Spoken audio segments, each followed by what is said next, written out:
Okay, I'm going to make this really quick. It's a really quick video. If you've managed to get your hands on one of these yet, the first thing it's going to tell you to do is that you have to update it.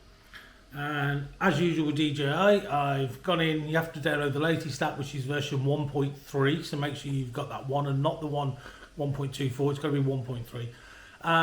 And then when you update it, normally with DJI you update the goggles, plug them into the assistant app or whatever it might be. You have to use the DJI Fly app, but the most important step, which I didn't realise, is you must have all three components switched on at the same time.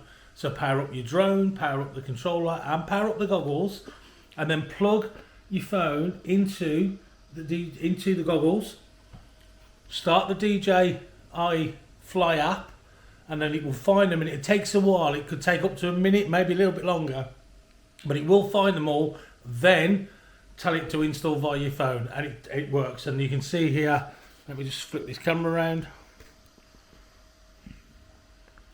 so you can see there, I hope, firmware installed. Okay, so it's version 01.01.0000. it's 335.3 megabits.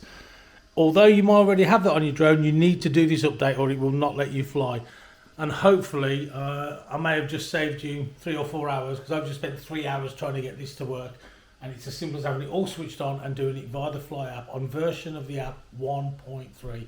Good luck, enjoy, and we'll have some video of this up tomorrow in a very special place in the UK, and we're going to be flying this to some pretty spectacular places tomorrow, so keep watching. Cheers, bye bye, fly safe.